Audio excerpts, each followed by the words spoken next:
Right, watcher, welcome back to Delboy's Garage. Now, this next one's going to be very simple indeed. It's about as easy as it gets. Oil and filter change on the Hayabusa. Same as the oil and filter change on any Japanese sports bike. If you can't undertake a job like this, honestly, I'd be surprised. It's very, very easy. If you want to get into doing your own maintenance, doing an oil change is one of the first things that is actually servicing and not just maintenance. Cleaning your brake calipers and looking after your chain sprockets, yeah, that's all maintenance, but doing an oil change, that's part of your servicing, and it is something that you can go and pay a lot of money for to a main dealer, but you really can do it yourself. It's not difficult. So here we are, kit list, very simple. We need for the job, catalytic tray, drain it into, ratchet, socket, spanner, whatever you want to call it, to get the bung out underneath, funnel to fill it up, filter, oil. That's it, really, that's it. Okay, so first thing before you start, obviously the oil in the engine is all thick when it's cold. So you need to warm it up. As you warm oil up, it gets thinner. Also, you get it up around the engine, so it rinses any of the coolant, any of the contaminants and so on in the engine down into the sump, and it freshens everything up, so it's all ready to flow out. Simple as that. So let's get it warmed up. First job, let's fire up this pig.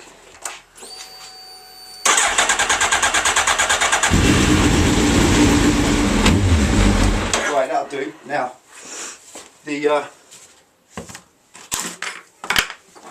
I always start by saying the first thing, but we've already done that because we've warmed it up.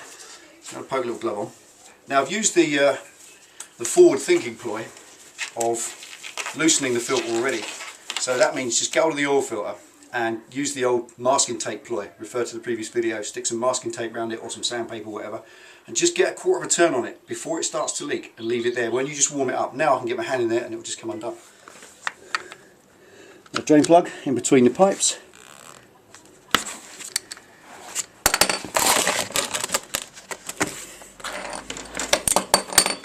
Okay.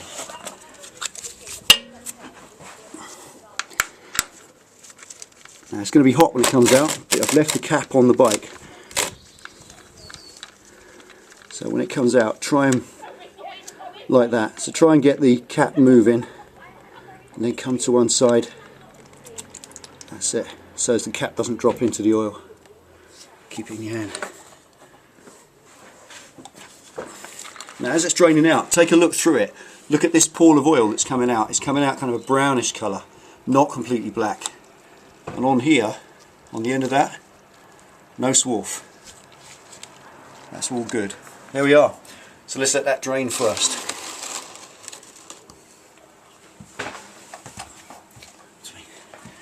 Now if that's not draining very quick, or if it's just dribbling out in a little trickle, you can just here take the cap off and let the air in the top, but that didn't need it, it came out on its own. Simple as that. Now the point here about oil, alright, I said I wasn't going to say this, but I just will cover it very briefly. The oil is a great telltale. There's a lot of evidence in that oil about how the bike is, what condition it's in. You've got to look for sparkly bits in it. You've got to look at your sump plug. On your sump plug you get a little magnet, and there's no swarf on that. That's a good sign. If there's swarf on it, you've got bits of metal grinding themselves inside. These Hayabusas, they're supposed to be oil and filter, well, oil every 3,500 miles, and that oil looks like it's done about 3.5. And checking in the history, the service history, it has. It was changed about 3,300 ago. The filter, it says every 4th change, which is about every 10,000 miles. I kind of disagree for what they cost. They really aren't dear. In fact, this filter came free with the oil because I got a deal from Buster's. So, no brainer in it really. Change the filter while you're at it. It's only a spin-on thing. So, while that's draining, get my hand in and get the filter out. Now I showed a video a while ago sticking masking tape around your filter to get it grippy. It does work. You can use sandpaper, whatever you like. Now as you undo it, you'll get the contents of the filter just pour out, which is why a litter tray is good, because it's oblong. As it's oblong you can drain the 2 holes at once. Ta-da.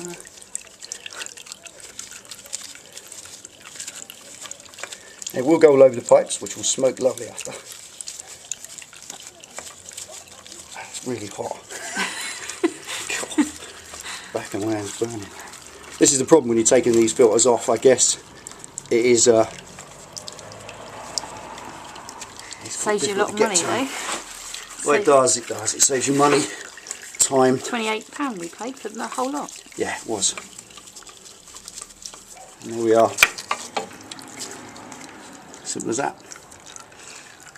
The old filter in there for now.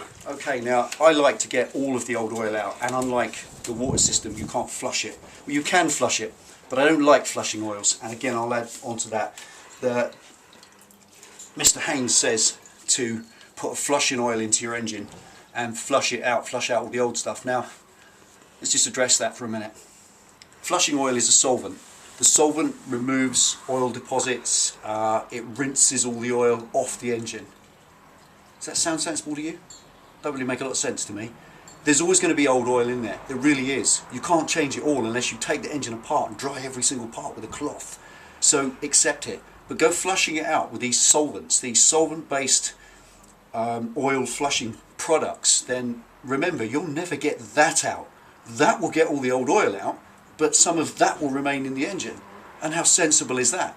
I'd rather have a little bit of old oil in my engine than I would solvents that take the oil off the surfaces of the metal. So it's up to you what you do. I say this every time, you do what you want to do. But for me personally, I would never use flushing solvents in an engine unless it was incredibly gunged up and had never been changed in 20 years. In which case, I'd probably rather take it apart and give it a good interior clean. But there you go, that's how it works. So I'm going to let that drain now. Make a cup of coffee. That's probably going to be about 3/4 of an hour because I want all that oil to come out, and then we start putting the new stuff back in. Right, still a healthy drain going on there. Just want to get into this, give that a good clean.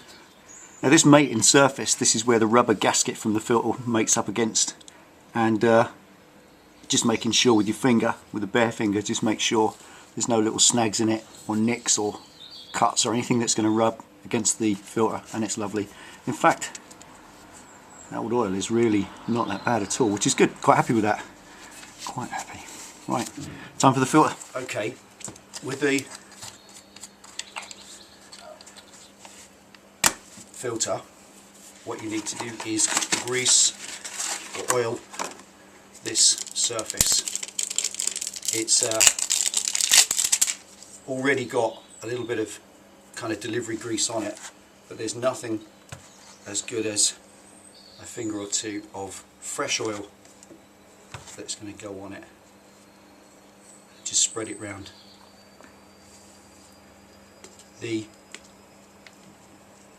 I'll take it out as well. Grease around the back of it. Pop it back in. The idea with that is that when you put it in, when you insert or install the filter, the rubber to metal interface is nice and lubricated. It slides into place. If you put rubber to metal when it's dry, quite obviously it's not going to sit in there properly. You're going to end up with it, it's going to stick and stop at a certain point, and you'll think it's tight enough and it's not. If it slides in, then that will slide all the way home without any problems. Now I've covered the whole thing in oil, I need to just clean it so I can screw it on properly. Okay, pop the filter in and start to screw it on. Now the general rule of thumb with these, I've always done this, it works for me, you do what you like, but it works for me. I get it to a point where the filter touches rubber to metal surface, and from that point on I just rotate one more half turn, that's all, and it doesn't leak. You can turn it more if you would choose to. You could get probably a whole turn on it. Now that's touching there. That's the rubber touching the metal, so it's screwed in. Now from that point, what I'm going to do is go in, use a cloth to get a bit of grip. One more half turn, that's all. It doesn't leak, trust me. That rubber gasket squashes into place nicely and it won't leak. If it does, just turn it up a bit more. The one thing to remember is that thread is 1 inch long, and that's a very fine thread, so there's about 25 rotations of that filter before it actually comes off. So the filter's never going to fall off. The first thing you'll see if it starts to weep is under pressure. You'll get smoke coming off the pipes, or maybe just a drip of oil on the ground. If that's the case, reach in and do it up a bit more. Simple as that. The worst thing is over tightening it so that you can't get to the wretched thing, get it off, because like so many bikes, they're quite buried in there. Oops.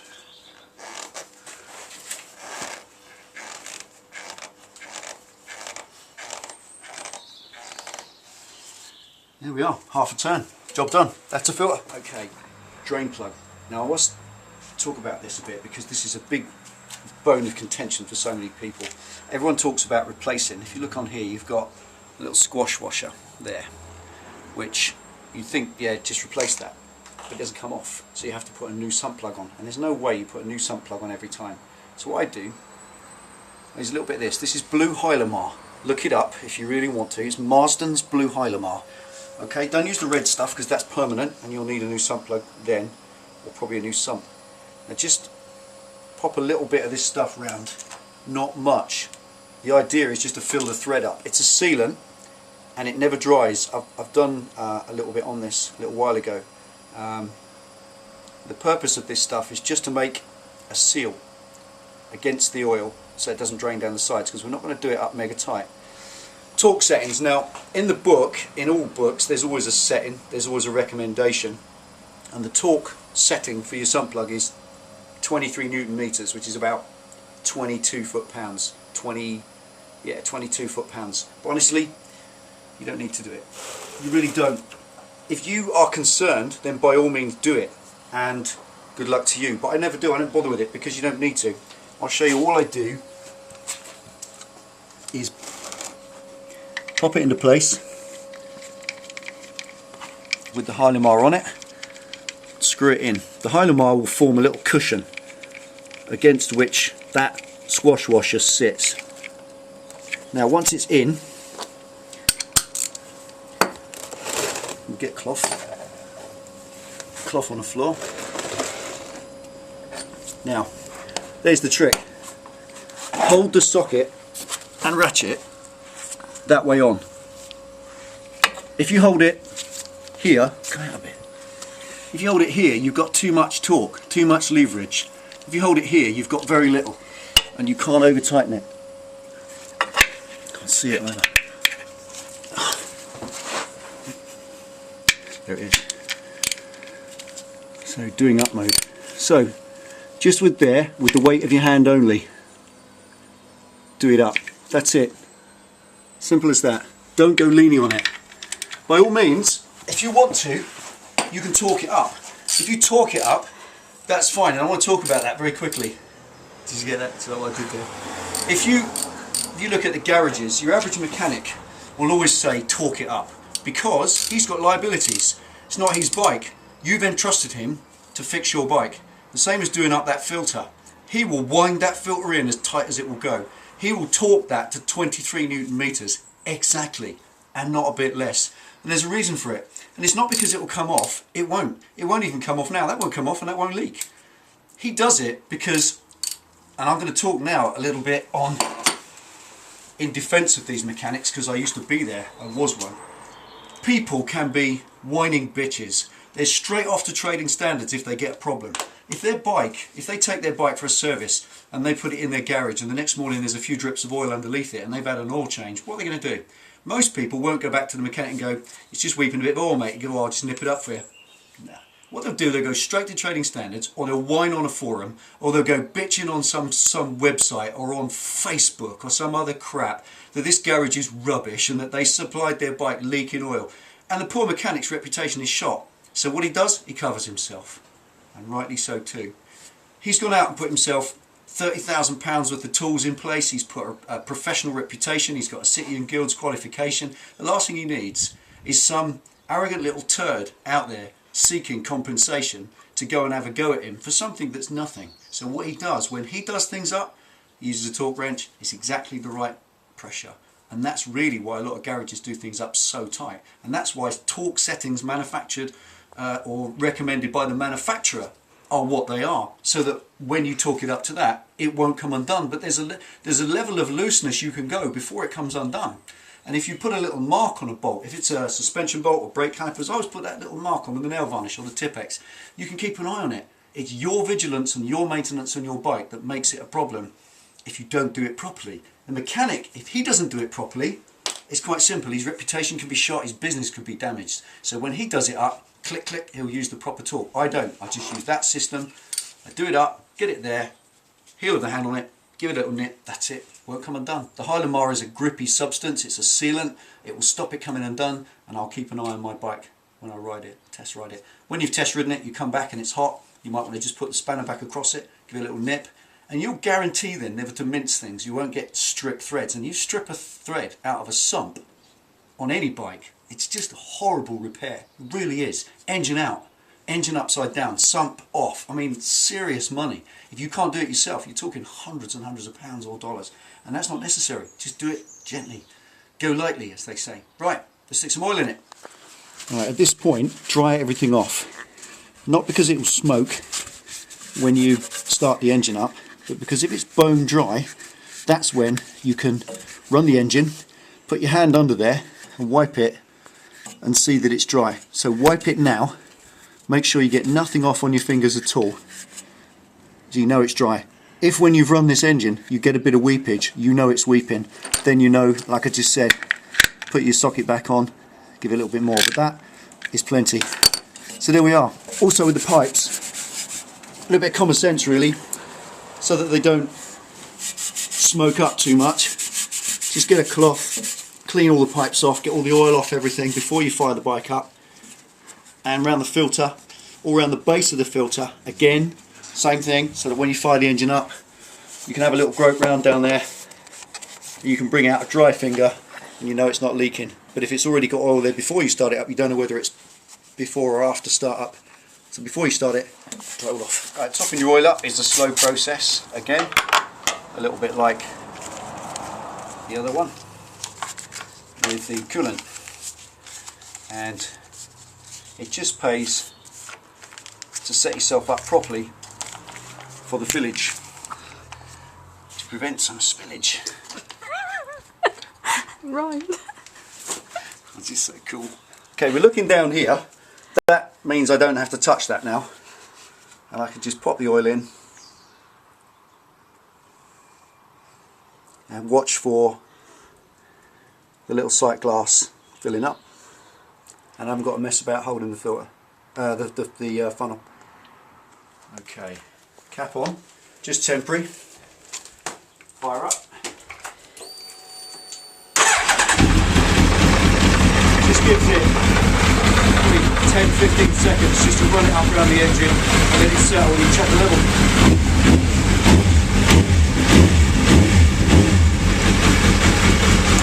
And off again, sight glass there.